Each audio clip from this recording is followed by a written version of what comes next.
Ken. Hi, Monica, and a beautiful Sunday to you. Oh, yes. Always love our Sundays. Yes. We have such great things on Sundays. We have a music program where people get to know performers who are being interviewed. And then later we have this show, which is our spoken word show. And of course, we that varies. Tonight I've got somebody. I think you're going to really like this lady. And I think you're going to like her book. It's the lady is Dr. Betty Jean Craige, and she is a professor of comparative literature at the Wilson Center for Humanities and Arts at the University of Georgia. Now, I Ah. should say she is an emeritus professor Hmm. because she has retired. And she has written many books in the field of literature and things of that sort.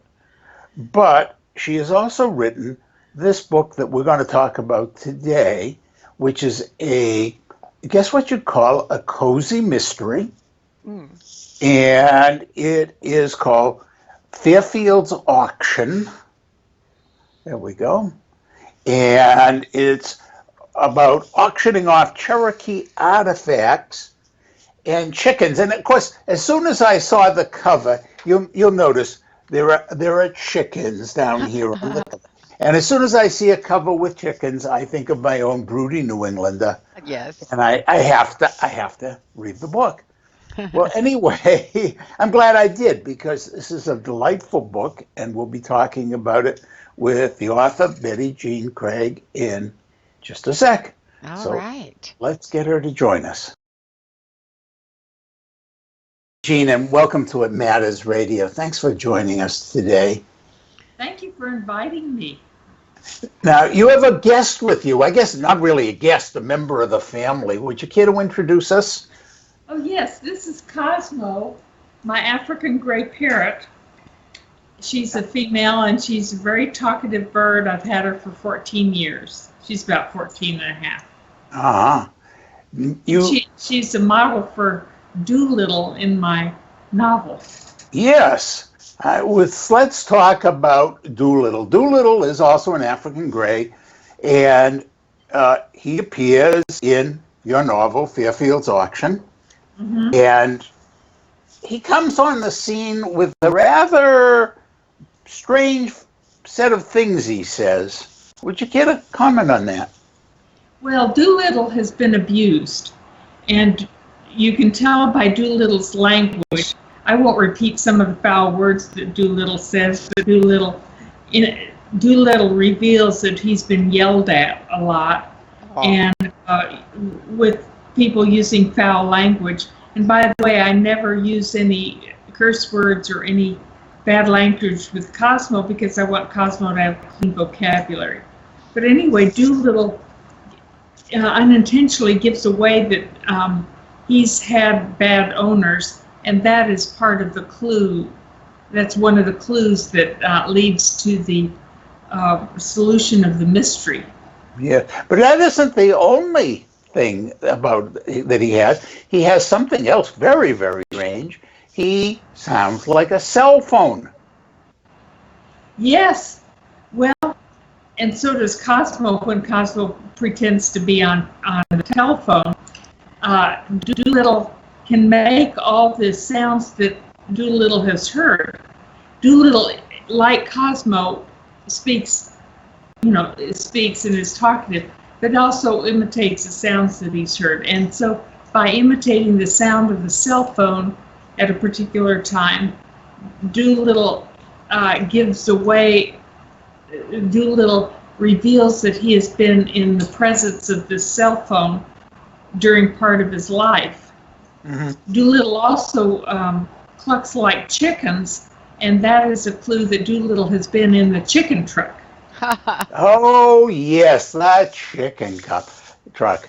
By the way, I have to say two things. Foul language, love the pun. and Such a pun. And Doolittle as a name is a wonderful pun because Doolittle, in effect, is representing an entire cast of animals because your book is jam-packed with animals. That's right. The cat, I'm sorry, the parrot, the dogs, a few dogs. They all have nice names. Yeah, pig. Betty Pig. And a cast of many, many chickens. Yeah, Betty Pig and many, many chickens. 1,000 chickens. Tons of Some of chickens, huh? Now, those chickens start out, and I think this is one of the things I love about the book, is that those chickens start out, most of them, some are already living very nice lives, but most of the chickens are on this truck. And where are they going? Well, they are going to the chicken plant. They are headed towards their own demise. And I must say that I live in Athens, Georgia, and have lived here for over 40 years. And every time I follow a chicken truck down the highway, I've fantasized about liberating all those 4,000 chickens. And so I got to do it in my novel. And the chickens belong to Love Me Tender Poultry in the novel. And they're headed to the poultry plant where they will be killed. And they're just a few months old, and they'll be on the dinner table of somebody pretty soon. By the way, Ken, you told me that you'd noticed that I had a lot of restaurant menus in my book. And you also noticed that chicken was on the menu for a good many of the meals. And that's because there were chickens all over the place after the chickens got liberated, and the restaurants took advantage of the chickens, killed them for dinner. So some of them were liberated and taken to safe havens.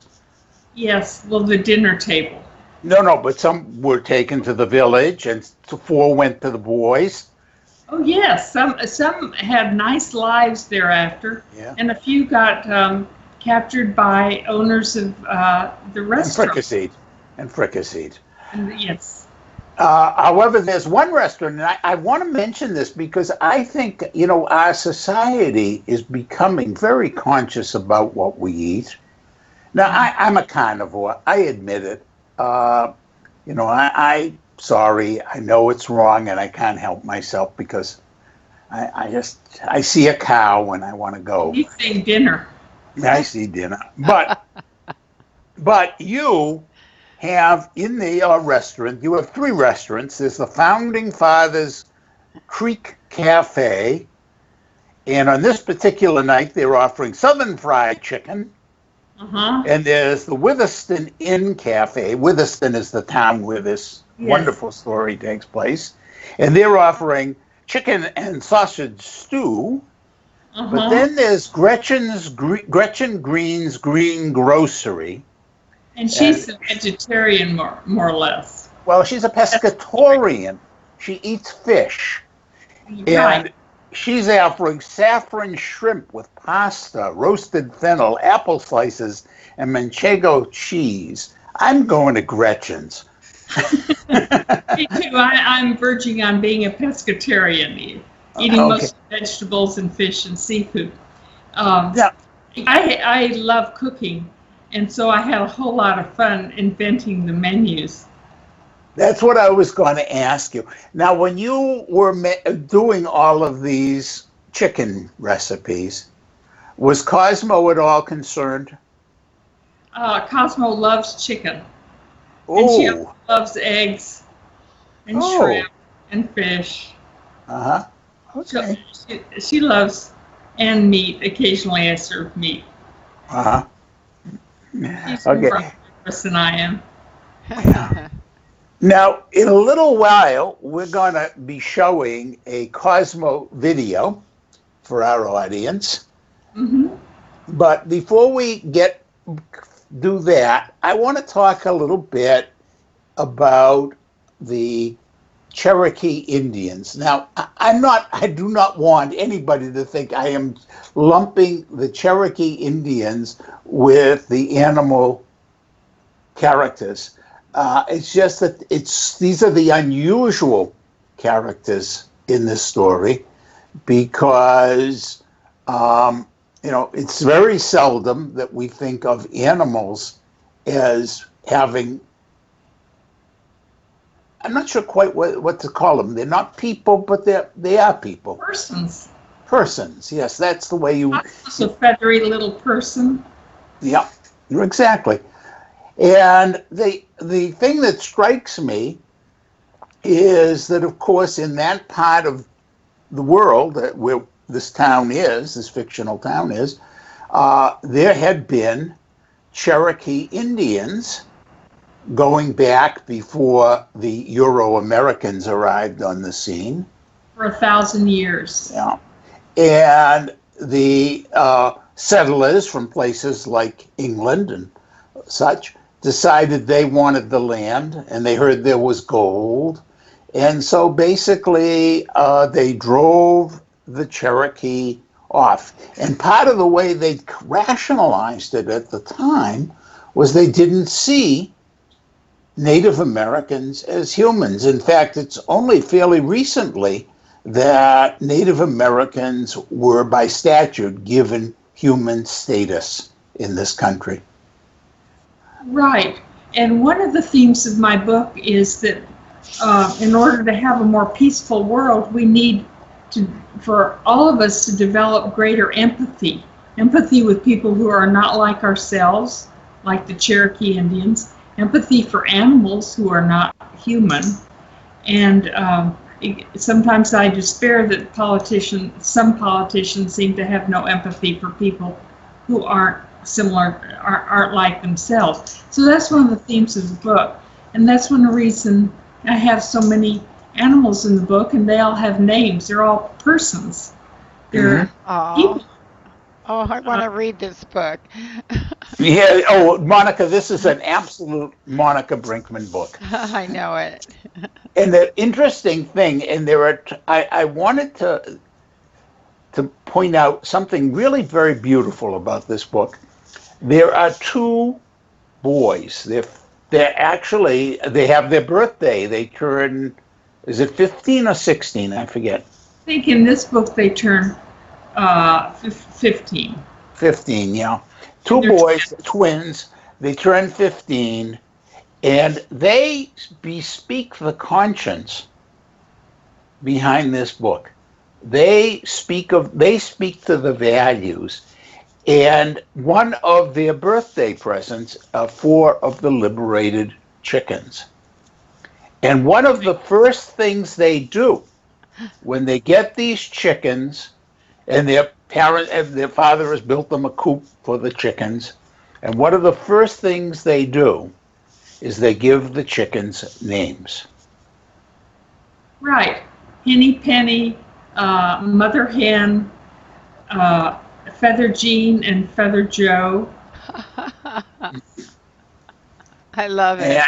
Yep.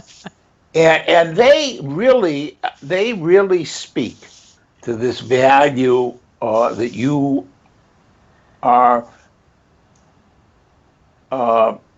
trying to share with the world of empathy and awareness.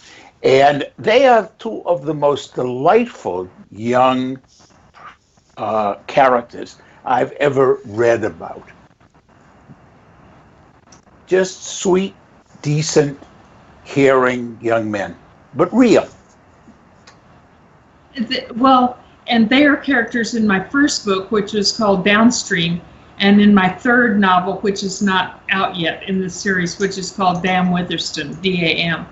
But there is a scene that I really enjoyed writing in which the twins were lying on a rock in the stream, in Founding Fathers Creek.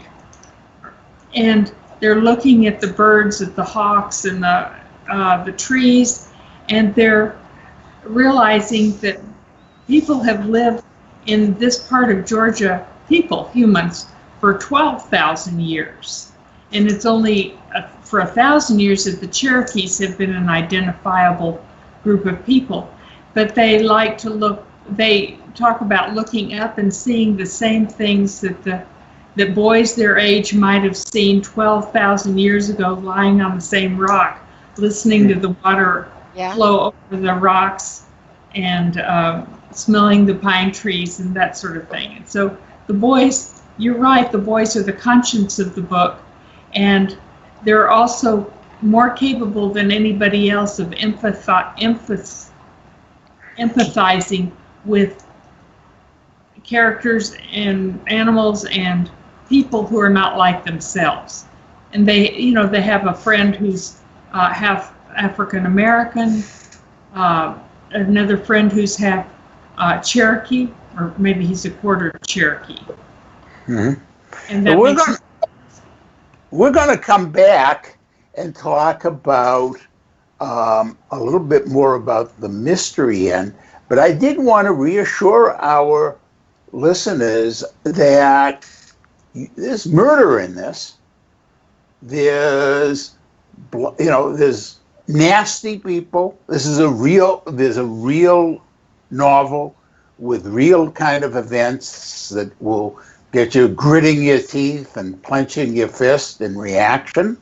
There's some really nasty stuff goes on, and a lot of it hinges on modern technology. These kids are not living in outside the box of the technological world. They have iPads, which they use to help get the information. People have cell phones. We've already mentioned that. And one of the things I loved about this is that the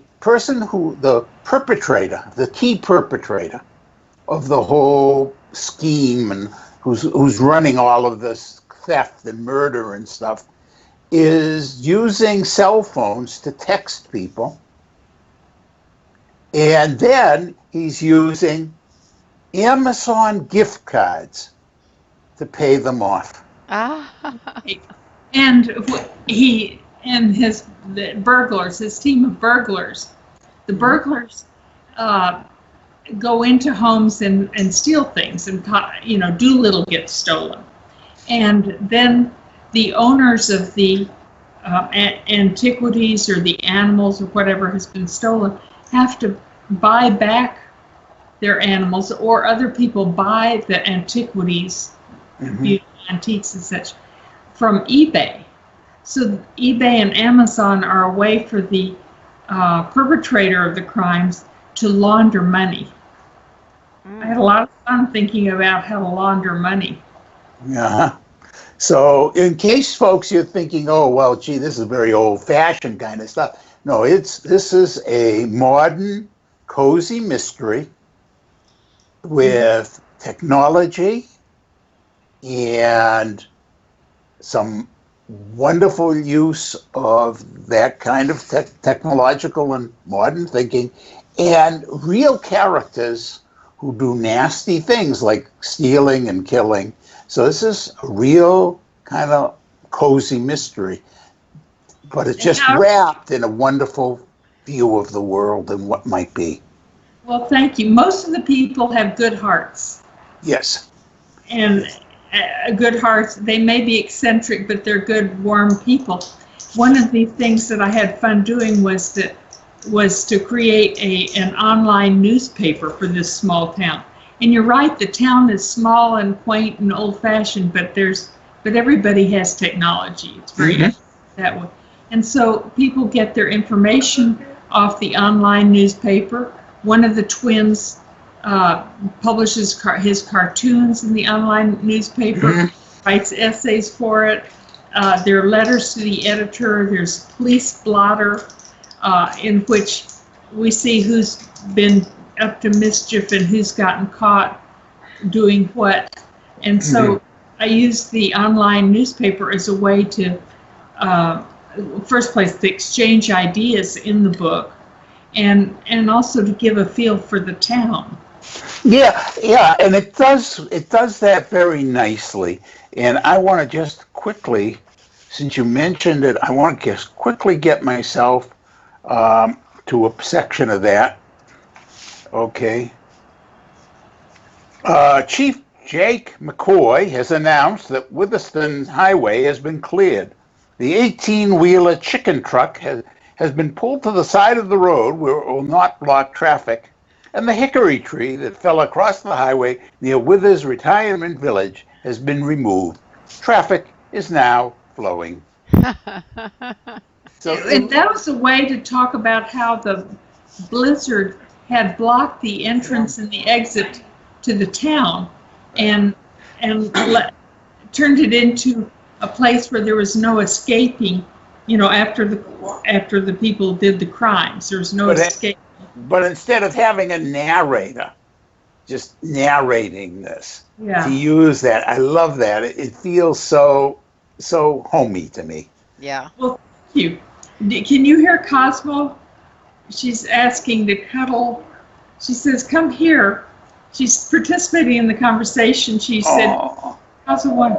Oh, she just barked. Can Yeah. you hear? I heard her bark. I heard it back, yeah. Well, speaking of Cosmo, why don't And we now take a she's look? laughing. She's hearing y'all laugh, and she's laughing. Love it. You want to let's take a break and play Cosmo's video, All and right. then we'll be back with some more discussion with Betty Jean Craige, author of Fairfield's Auction, a lovely, cozy mystery that I think you folks will want to read. I know, Monica, you'll want to read Oh, it. But definitely. first, but first, let's enjoy Cosmo. Here we go.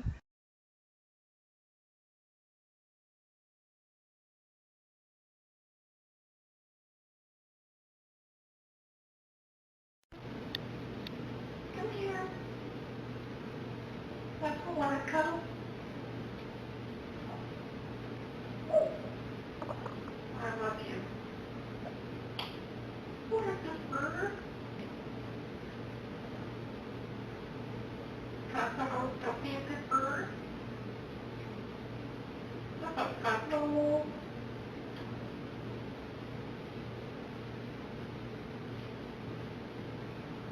What I said about Cosmo when I go to bed, he's dead. I want a kiss. I want a kiss.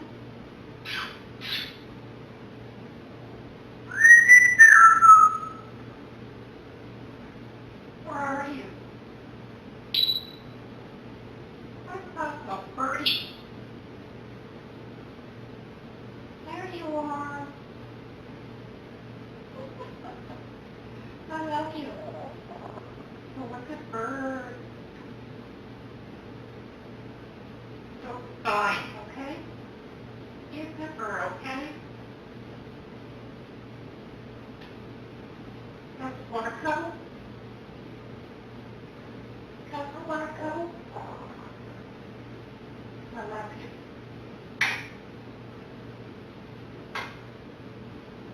Cuddle, want to go to bed and bed. We'll go to bed and bed. Come here. Cuddle, want to go to bed and come here. Okay? Cuddle, want to go to Cosmo? What's that?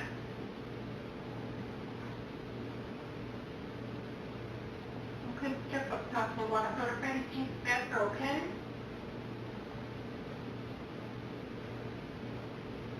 I love you.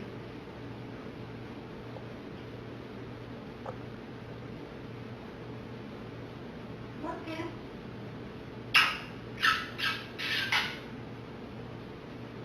I love you.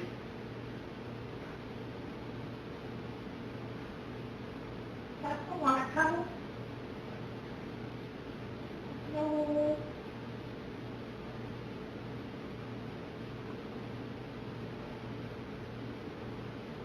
That's the one. That's okay. Be a good Be a good bird.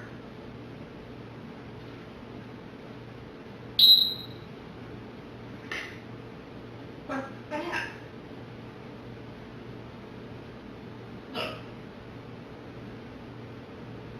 I love you. Cosmo's a good birdie.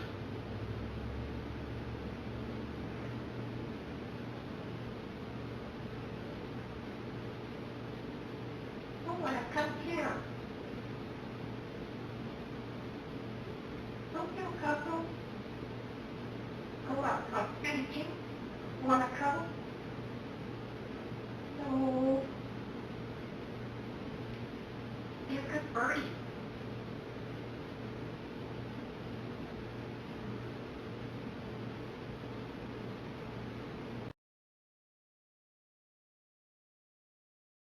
That was really fun. Cosmo, you're quite a character. Look at Cosmo. Oh. Yeah, right up there. Yeah. Now that bird looks like a contented bird. She's Happy a very bird. happy bird. She whistles lots of tunes and medleys of lots of tunes. She just recently learned Yankee Doodle, and she knows how. What, Cosmo? Yes, Cosmo's a good bird. She talks all the time to me when she's in the presence of other people. She just barks because we used to have dogs. Ah. Hi, Right. Cosmo. I hope Punky isn't going to get jealous. Punky's hiding. Punky's hiding. Yeah, I think Punky is showing good judgment. Yeah, I think Cosmo could give Punky a run for her money. I think so also.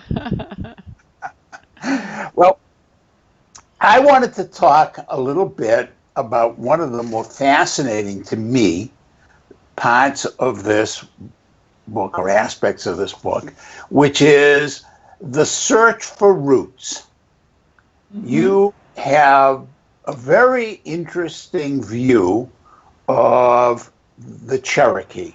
And of course, one of the things about the Cherokee that you kind of indirectly alluded to is that we have so many descendants of the Cherokee, many of them with very little actual genetic connection.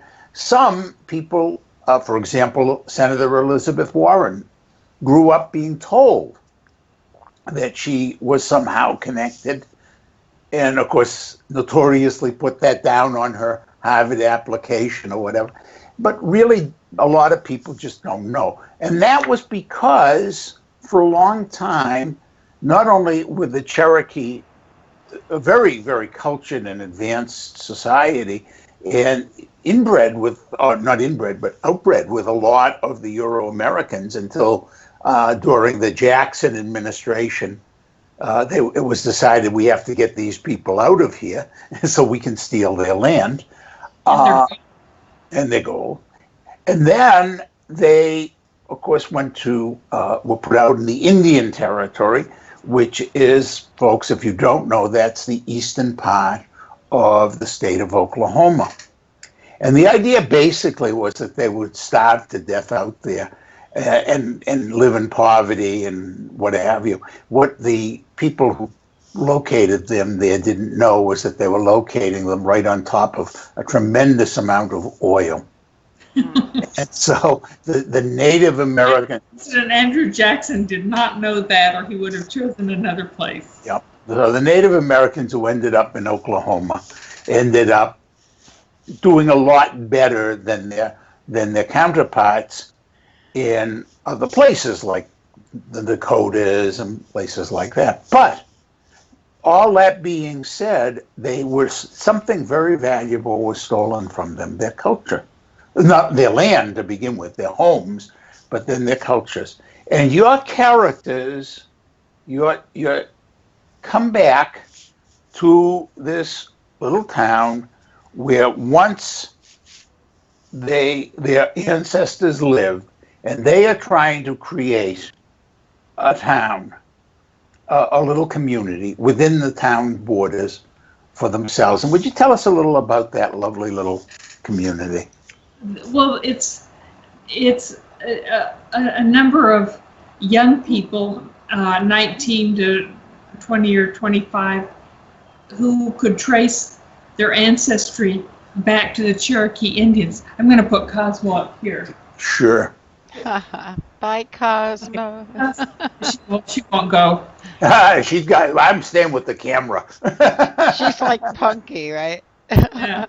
So these people formed a kind of commune within the town limits of Witherston, and they call it Tyanita Village. And they all have plenty of money, because in the first book, a billionaire left billions to the town to be divided up among all the citizens, and so that money is not a problem. But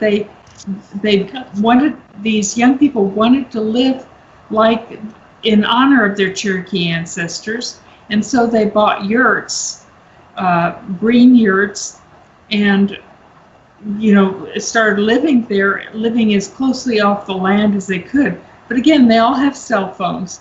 They have solar powered electrical systems, and they can power up their cell phones and their iPads and their computers, so they're not off the grid.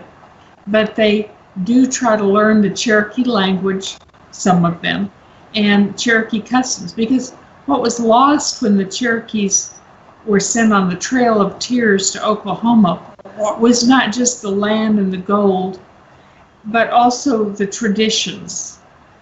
Because when you move from one place to another, you can't just, pack up your traditions and take all of them with you.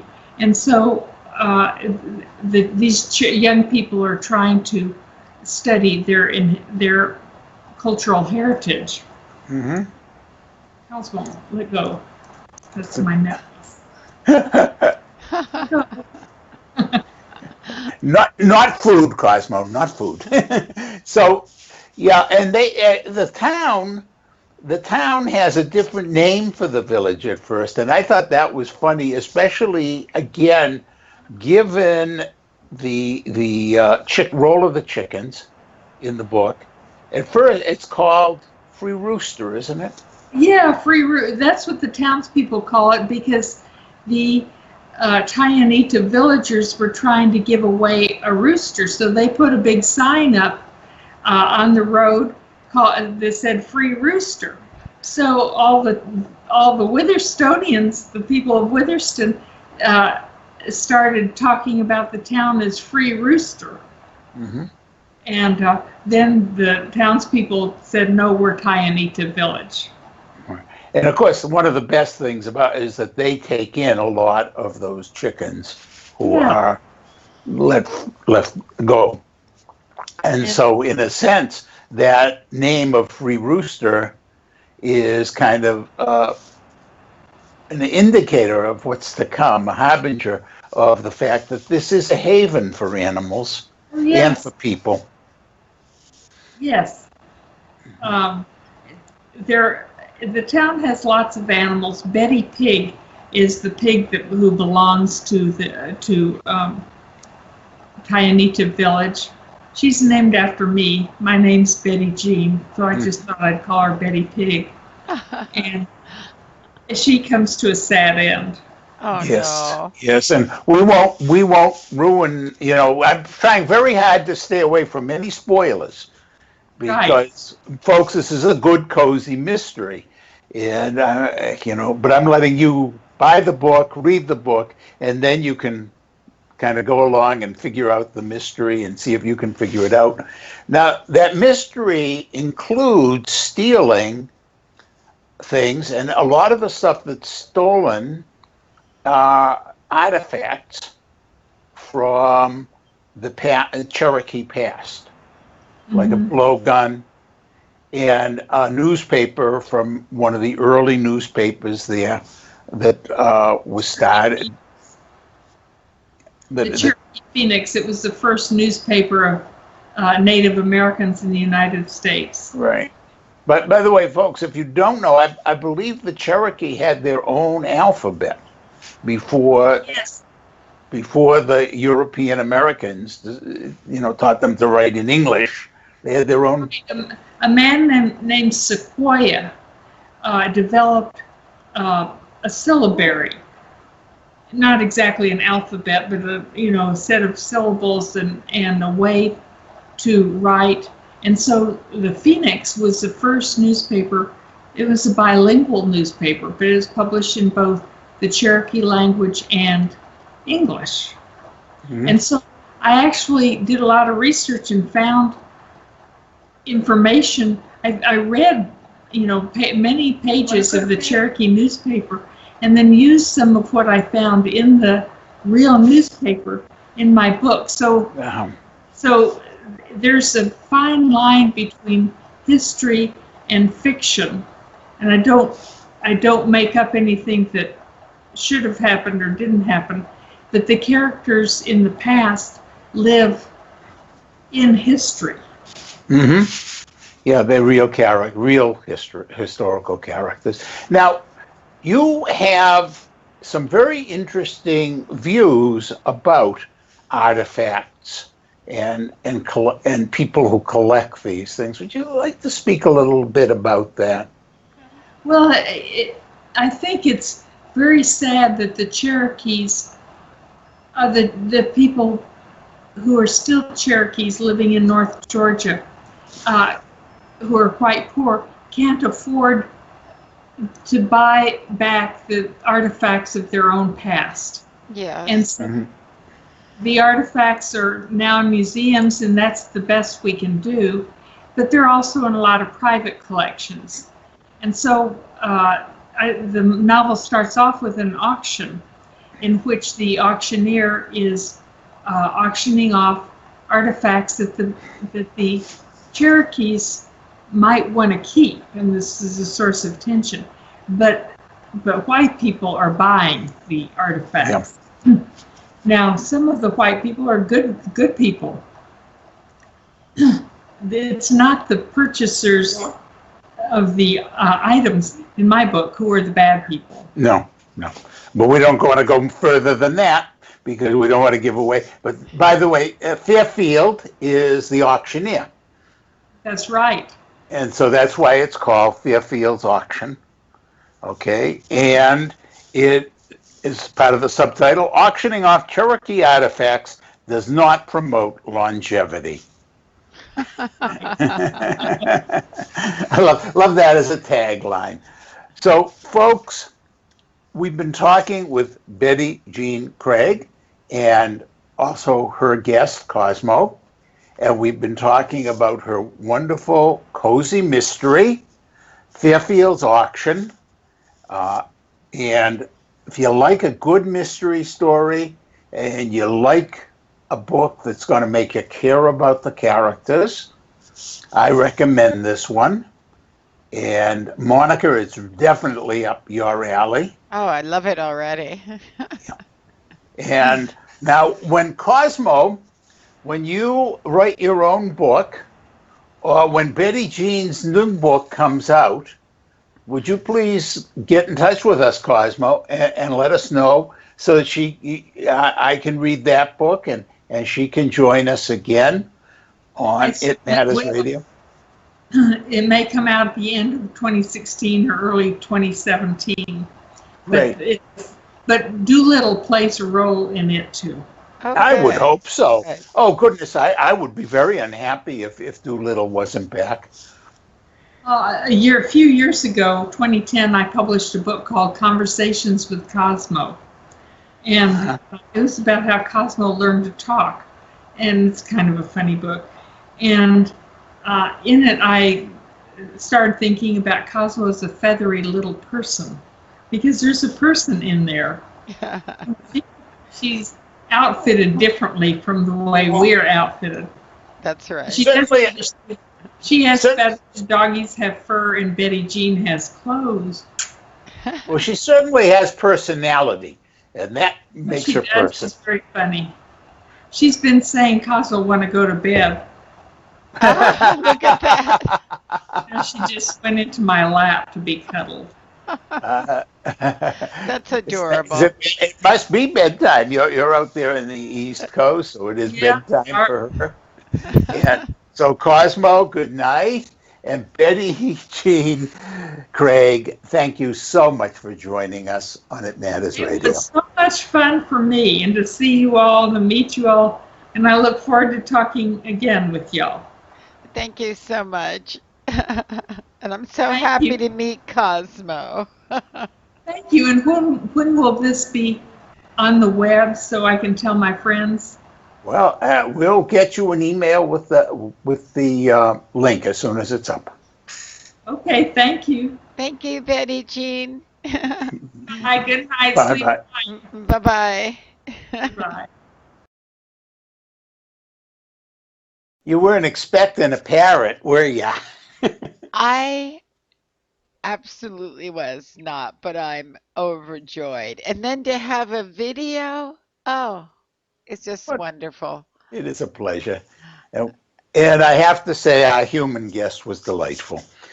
Yeah, this book just sounds more than interesting because it sounds different. You know, I do think, however, that she has opened herself up a can of worms in a way. Okay? Because if I were like a lot of people and I like to cook, I would be going through here, finding these menus, Yeah. okay, and sending her emails about, you know, well, now wait a minute. How do I make this? Now, okay.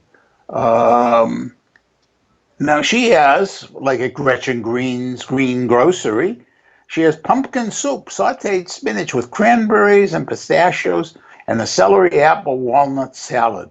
Oh, Now, yum. yeah, exactly. It's yum. I want the recipe for the pumpkin soup. Maybe maybe she could put some recipes in her next book. Maybe I'll have to suggest that to her. That would be But fun. yeah, but folks, this is really a delight to read. Uh, Cram packed with wonderful values too. You know, I love the fact that she has written a book that just speaks to your head in terms of the mystery, but also to your heart in terms of the values. It's really a very sweet, cozy mystery. And Monica, you've got to read it. Yeah, and Ken, what it really struck me was you're learning a bit about history. Many people had no idea about. And oh gosh, the animals. Yeah, you learn a lot about African gray parrots, actually. Yeah, and oh, look who showed up. Oh, Punky knows it's safe now. Yeah, Birdie gone. I think she was afraid of that birdie. Cosmo wouldn't have hurt you. Oh, I think Cosmo looked like a good friend. Sorry. She keeps Uh, hitting my mic. yeah.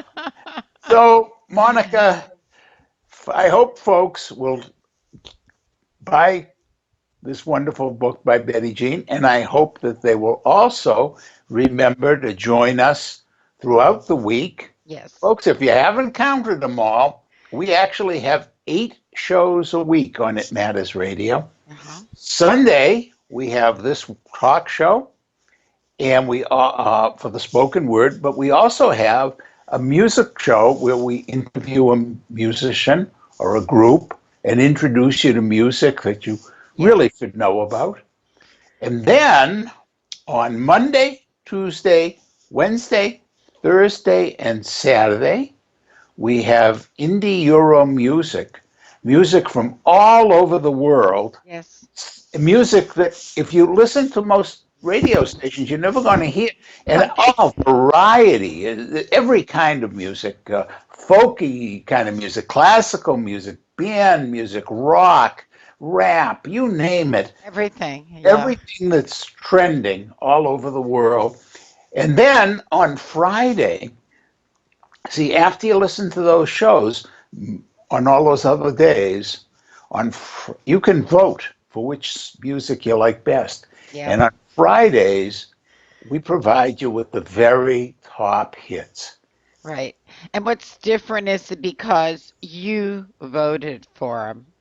Mhm. We might be, and I'm just saying this right now. On Saturday, we might be doing another top 10 songs program. Hmm. A gentleman approached me today. His name's Dave Pratt, and he's in the Music Hall of Fame. And some people just look his name up and you'll know him. But he's asked us if we'd like to present those top 10 songs. So, how about that? You're going to go ahead and on Fridays hear the top 20 that you voted for, and then you're going to get another top 10. So, Oh boy, I tell you, it matters radio, the place for ideas yes, and music. it is. Absolutely. And of course, folks, we really appreciate your support. So please tell other people Mhm. about us.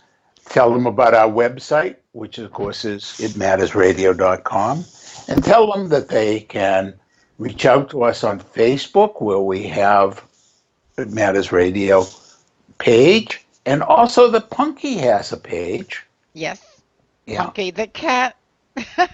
Punky the cat. And of course, if you really want to know all the latest, one of the things you can do is come to the website, come to the itmattersradio.com website, and sign up and for Punky's monthly newsletter, which she kicks right out of her litter box every month. That's what it's It, called, from yeah, the litter box. yep.